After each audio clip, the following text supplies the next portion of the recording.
Okay, so we have x squared minus 3x minus 6x plus 18, or x squared minus 9x plus 18. So again, I keep saying how factored form and FOILing to standard form are inverse operations. If you look at each of these in their FOIL steps, and you think about yesterday's lesson with factor by grouping, if we were to group these together as the first two terms and the last two terms, you would actually get back to factored form. So if you had this multiplied out form and you group these together, that would get you to factored form. And that's kind of what we're going to talk about today.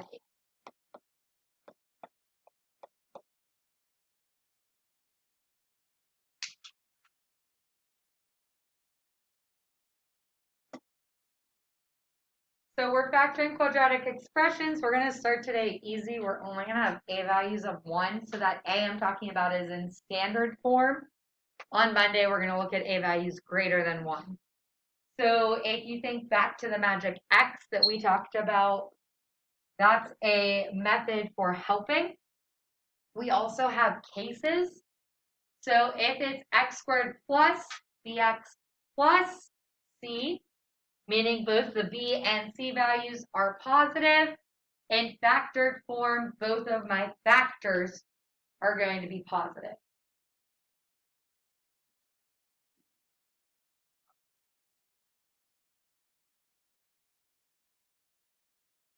You guys play tonight? Carmichael's. Are they any good? Yeah. They got this one kid, 1,000-point score. He's even a better passer than he is a scorer. Laurel Highlands played, Bell I Vernon. think Bell Vernon, Oh, yeah, because God. Bell Vernon's pretty good, And too. Laurel Highlands won. They were both undefeated. And they beat them. I was thinking of you guys when we were discussing I this watched last that night. game. It was insane. The one kid I think you guys talked about, he's really good. I think they said he had like 20-something points, which is ridiculous. Rodney. I knew it was an R. Like, yeah. I was like, I don't know, Ryan or something. My kids always talk about him. He's junior. Deshaun Shields. They got some. All right, x squared plus 7x plus 10. So if you think about the magic x we talked about, if you have trouble finding your factors, that magic x method works. So what you do is you say the factors, it's technically the first times the last, which is 10, have to sum to the middle, which is 7. So what two numbers multiply to 10 and add to 7? 5 and 2. So in factored form, as long as the value on x squared is a 1, 5 and 2 are going to be the numbers you put in. Always.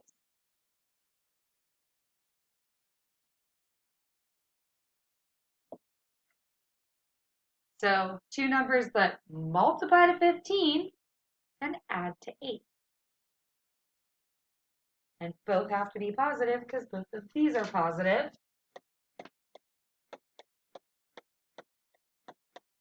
So what are my numbers? Perfect.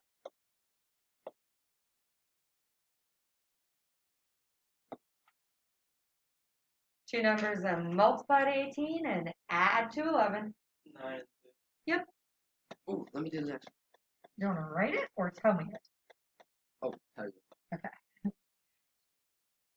Please don't let me do it. All right, God.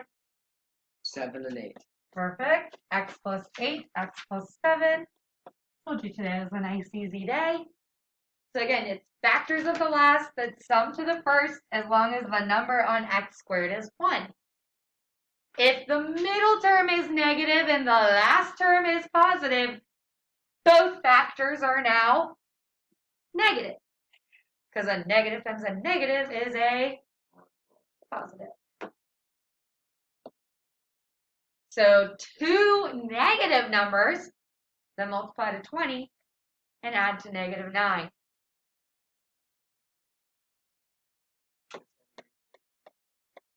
Sorry, what did you say, Elizabeth? Perfect. Negative 5 and negative 4.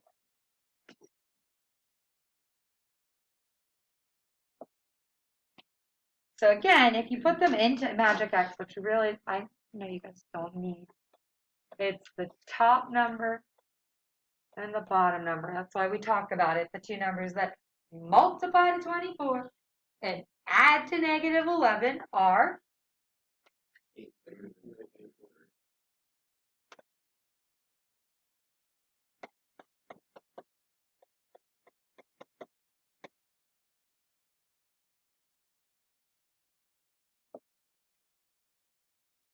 plus negative 1, I'm thinking. There might be one more. So 60 and 17. 12. Perfect. Negative 5 and negative 12.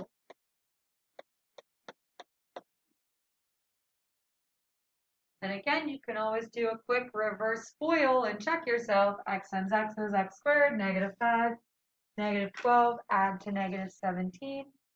And negative 5 times negative 12 gives me, you like the 56 ones, don't you? All right, what are they? Negative 7 and negative 8. Perfect.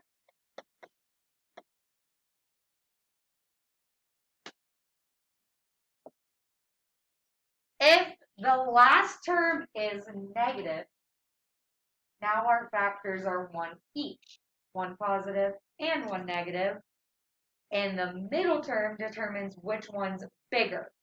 So if the middle term is negative, then the larger factor is negative. The middle term is positive, the larger term is positive.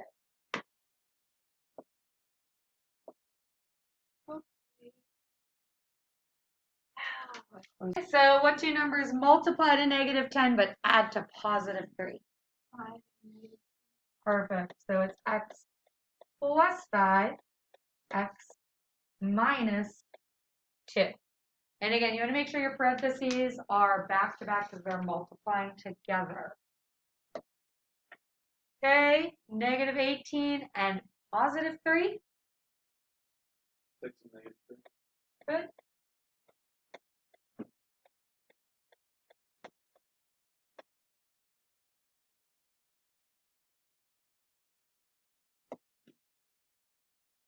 Now negative 10. So at the beginning we had a positive 10 and a positive 7. So now a negative 10 and a positive 7. Yeah, so like, go ahead. It's prime. So sometimes what works with two positives doesn't work when you mix in a negative. So if you think about the factors of negative 10, that's negative 5, positive 2, positive 5, negative 2, negative 1, positive 10, and negative 10, positive 1. If you go through your factors and nothing gets you that middle term, then we put down prime. You can also put unfactorable. That's fine too. Prime's shorter, so. Oh, it wasn't a 56. I'm sorry. Okay. All right, so two factors that multiply to negative 54 and add to 3. 9 and negative 6. Good.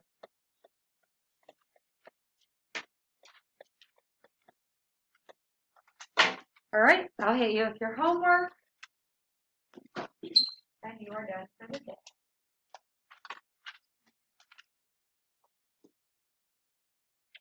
What is it? Easy 2 hour delay Friday. On Monday, we will do a values greater than 1, where you kind of have to think a little bit more.